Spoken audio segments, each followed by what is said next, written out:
Dear learner, welcome to my channel. प्राचीन भारत के इतिहास की इस महत्वपूर्ण सीरीज में आपका स्वागत है। इस सीरीज में 10 मोस्ट आईएमपी प्रश्नों पर चर्चा करेंगे। यहाँ प्रश्न कॉन्सेप्ट बेस्ड प्रश्नों पर आधारित होगा। जो विद्यार्थी UPSC civil service, SSC, PSC, railway, banking इत्यादि एग्जाम की तैयारी कर रहे हैं, ये उनके रिवीजन और ज्ञान को परखने के लिए बेहतर अवसर होगा। पुराने वीडियो को देखने के लिए प्लेलिस्ट में जाकर फॉलो कर सकते हैं। वीडियो को लाइक, सब्सक्राइब और शेयर जरूर कीजिए। आज का विषय है ऐतिहासिक स्रोत भाग 2। शुरू करते हैं आज का प्रश्न। प्रश्न 1, दक्षिण भारत और पूर्वी भारत के भौतिक अवशेषों के संदर्भ में निम्नलिखित कथनों पर विचार कीजिए। 1, दक्षिण भारत में ईंटों के विहार बड़ी संख्या में बनाए जाते थे। 2, पूर्वी भारत में पत्थरों के मंदिर विशेष आकर्षण के केंद्र थे। उपयुक्त में से कौन सा कथन सत्य है? तो दिए गए दोनों कथन एक दूसरे के विपरीत है, अर्थात दोनों कथन गलत है।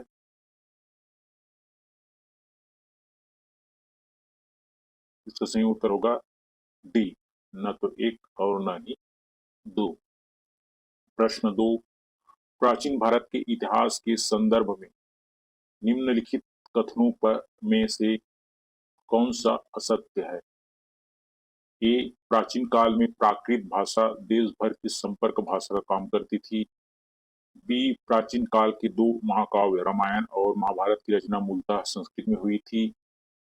सी, सम्राट अशोक के शिलालेख केवल प्राकृत भाषा और ब्राह्मी लिपि में लिखे गए थे। डी, हमारे देश का नाम इंडिया, अरबी और फारसी भाषाओं में हिंद नाम से विदित हुआ।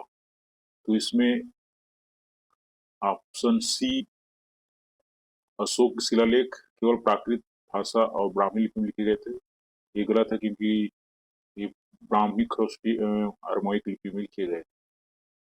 तो कौन सा कथन असत्य है? तो कथन सी असत्य है। ए, बी और डी सही है। तो इसका सही उत्तर है सी, सम्राट अशोक के शिलालेख केवल प्राकृत भाषा और ब्राह्मी लिपि में लिखे गए थे। ये यहाँ कथन असत्य है। प्रश्न 3, सूची 1 और सूची 2 को सम्मिलित कीजिए। सूची 1 लेखक, सूची 2 उनकी रचनाएं। ए, बाणभट्ट। 1, रामचरित। बी, विल्हन। 2, मुसिक वंश। सी, अतुल। 3, हर्षचरित। डी, संध्याकर नंदी। 4, विक्रमणक देवचरित। और इसका ऑप्शन इस प्रकार है। तो इसमें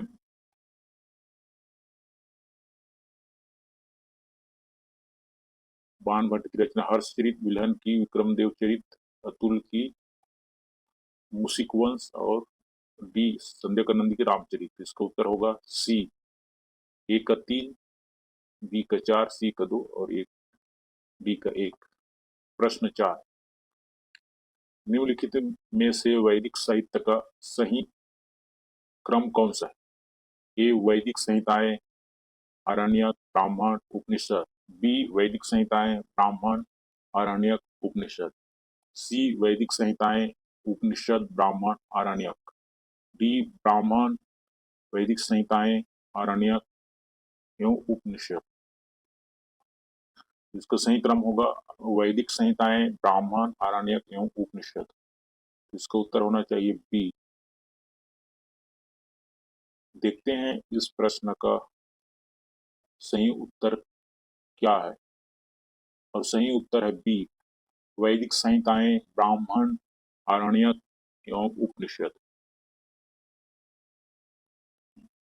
प्रश्न 5, भारतीय इतिहास के साहित्य स्रोतों के संदर्भ में निम्नलिखित कथनों पर विचार कीजिए। 1, प्राचीन भारत में पांडुलिपियां प्राकृत भाषा में मेष चर्म तथा काष्ठ फलकों पर लिखी जाती थी। 2, वेदांगों की रचना वैदिक मूल ग्रंथ का अर्थ समझने के लिए की गई थी। व्याकरण की रचना पाणिनि के द्वारा की गई थी।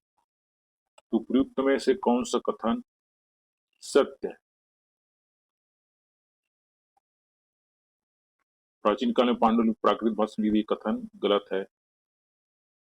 बाकी दो कथन 2 और 3 सही है।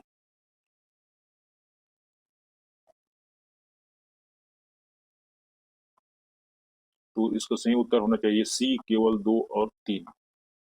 देखते हैं इसका सही उत्तर क्या है।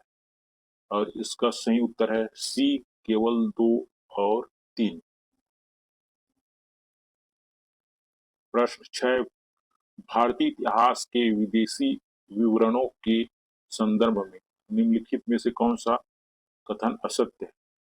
ए, सांद्रोपोर्ट्स नाम चंद्रगुप्त मौर्य के लिए प्रयुक्त किया जाता था। बी, मेगास्थनीज अशोक के दरबार में दूत दूत दूत बनकर आया था। सी, हेनसांग हर्ष के शासनकाल में भारत आया था। डी, फाहियान और हेनसांग बौद्ध धर्म का अध्ययन करने भारत आए थे। इसमें कथन बी गलत है, क्योंकि मेगास्थनीज जो है मौर्य चंद्रगुप्त मौर्य के दरबार में दूत बनकर आए थे। तो बाकी ए, सी और डी कथन सही है। तो इसका सही उत्तर होगा बी, मेगास्थनीज अशोक के दरबार में दूत बनकर आए थे। प्रश्न 7, निम्नलिखित में से कौन सी लिपियां अशोक के अभिलेखों में प्रयुक्त हुई। प्रश्न 7, निम्नलिखित में से कौन सी लिपियां अशोक के अभिलेखों में प्रयुक्त हुई। ए, देवनागरी, आरामाइक, ब्राह्मी एवं खरोष्टी। बी, ब्राह्मी, खरोष्टी एवं आरामाइक। सी, खरोष्टी, ब्राह्मी, ग्रीक एवं शारदा। डी, ब्राह्मी, खरोष्टी, ग्रीक एवं देवनागरी। तो अशोक के अभिलेखों में ब्राह्मी, खरोष्टी एवं अरामाइक लिपि जो है प्रयुक्त हुई। इसका सही उत्तर होना चाहिए बी। देखते हैं इसका क्या सही है। इसका सही उत्तर है बी, ब्राह्मी, खरोष्टी एवं अरामाइक।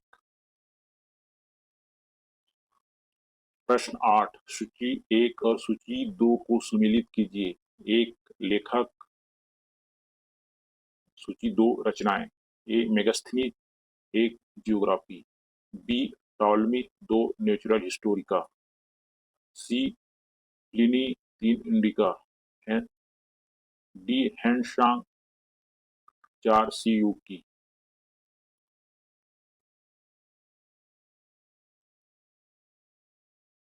तो मेगास्थनीज की रचना है इंडिका एक, और टालमी का है जियोग्राफी, और हैंडशांग का सीयू की, और प्लिनी का है नेचुरल हिस्टोरिका। तो इसका उत्तर होगा सी, ए का 3, बी का 1, सी का 2 और डी का। प्रश्न 9, अभिलेखों के प्रकार के संदर्भ में निम्नलिखित कथनों में कौन सा सही है।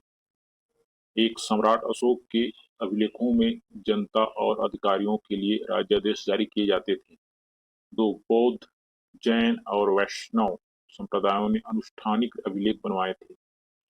3, पर्याप्त प्रशस्ति राजाओं के गुण और कृतियों की प्रशंसा अभिलेखों का उदाहरण है। तो ये दिए गए तीनों कथन सत्य है, सही है। तो इसका उत्तर होना चाहिए डी, 1, 2 और 3। देखते हैं इस प्रश्न का सही उत्तर क्या है।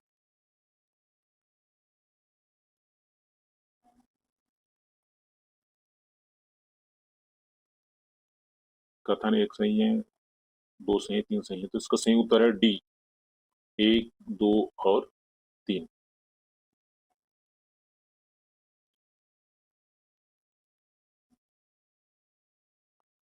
अंतिम प्रश्न, प्रश्न 10, निम्नलिखित प्रश्नों पर विचार कीजिए। एक, मनुस्मृति का संकलन 200 ईसा पूर्व से 200 ईस्वी के मध्य हुआ। 2, पुरातत्वविद बीबी लाल ने हस्तिनापुर का उत्खनन कराया। 3, महाभारत की कथा केंद्र कुरु तथा पंचाल नामक राज्य थे। तो ये तीनों कथन जो है सही है। तो इसका उत्तर होना चाहिए डी, 1, 2 और 3।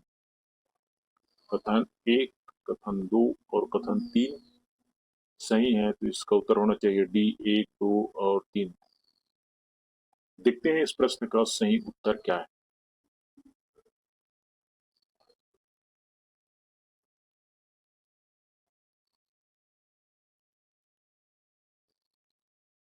और इस प्रश्न का सही उत्तर है डी, 1, 2 और 3।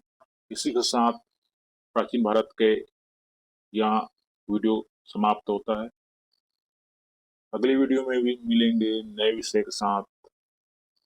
वीडियो को लाइक, सब्सक्राइब एवं चैनल को सब्सक्राइब कीजिए।